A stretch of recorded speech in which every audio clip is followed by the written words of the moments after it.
వైఎస్ఆర్సీపీ అధినేత జగన్మోహన్ రెడ్డి ఈనాడు ఆంధ్రజ్యోతి పత్రికలకి లీగల్ నోటీసులు ఇచ్చారు. అంతకుముందు ప్రెస్ మీట్లో నేను నోటీసులు ఇస్తాను అని కూడా చెప్పాడు. అప్పుడు ఏమన్నాడంటే, ఈ అదానీ ఒప్పందానికి సంబంధించి ఈనాడు ఆంధ్రజ్యోతి వేసిన కథనాలు అబద్ధం, దీని మీద వాళ్ళు వివరణ ఇచ్చి క్లారిఫికేషన్ ఇచ్చి క్షమాపణ చెప్పకపోతే 48 గంటల్లోగా నేను వాళ్ళకి లీగల్ నోటీసులు పంపిస్తాను అన్నాడు. ఆ మేరకి శనివారం నాడు లీగల్ నోటీసులు పంపించినట్టుగా సాక్షిలో వార్త వచ్చింది. ఏమని రాస్తారు?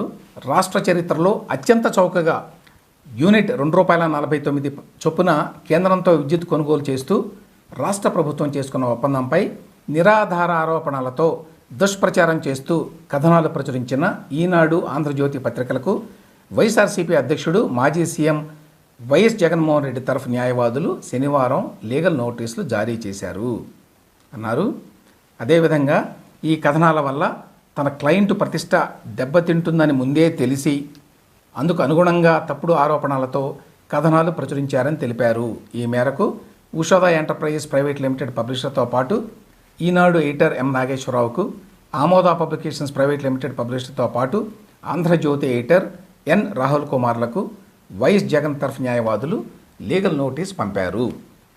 ఇందులో ఫస్ట్ గమనించవలసిన అంశం ఏంటంటే, జగన్మోహన్ రెడ్డి మొన్న ప్రెస్ మీట్లో మాట్లాడుతూ 100 కోట్ల రూపాయలకి పరువు నష్టం దావా వేస్తాను ఈ 2 పత్రికల మీద అని చెప్పాడు.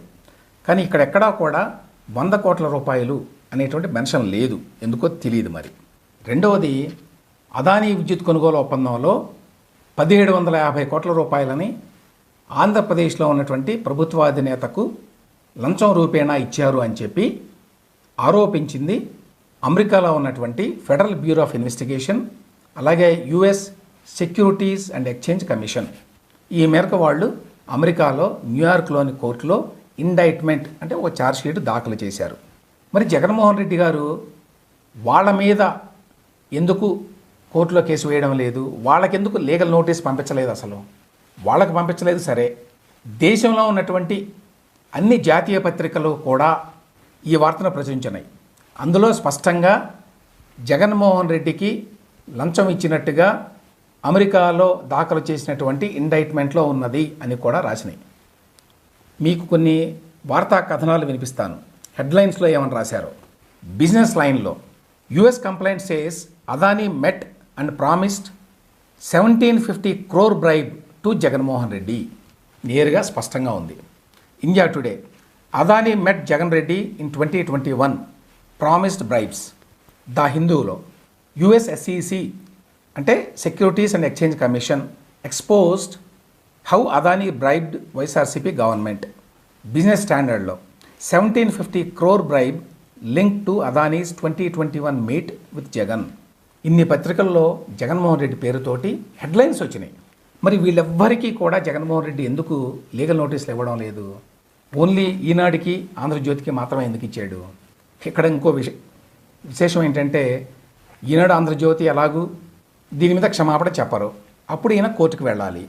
కోర్టుకు వెళితే మరి మిగతా జాతీయ పత్రికలన్నీ కూడా ఇదే కథనాన్ని ప్రచురిస్తే వాళ్ళ మీద కేసు వేయకుండా ఓన్లీ ఈనాడు ఆంధ్రజ్యోతి మీద మాత్రమే ఎందుకు వేశారు అని వాదించేటువంటి అవకాశం ఉంటుంది. తర్వాత అమెరికన్ కోర్టులో ఈ మేరకు ఇండైట్మెంట్ కూడా ఉన్నది. అందులో స్పష్టంగా ఏపీలో అధినేతకి డబ్బులు ఇచ్చామని ఉంది. కాబట్టి ఏ రకంగా ఈనాడు ఆంధ్రజ్యోతి వేసిన కథనం అబద్ధం? వాళ్ళ సొంత కథనమా ఇది? వాళ్ళ ఫిగ్మెంట్ ఆఫ్ ఇమాజినేషన్ నుంచి వచ్చిందా? కాదు. దానికి డాక్యుమెంటరీ ఎవిడెన్స్ ఉంది. అమెరికాలో వేసినటువంటి ఛార్జ్షీట్ ఆధారంగా అంతర్జాతీయ స్థాయిలో జాతీయ స్థాయిలో వచ్చిన కథనాలనే తెలుగు మీడియాలో కూడా ప్రచురించారు. కాబట్టి ఏ రకంగా చూసినా కూడా ఈ కేసులో జగన్మోహన్ రెడ్డి గారు గెలిచేటువంటి అవకాశం కనిపించడం లేదు.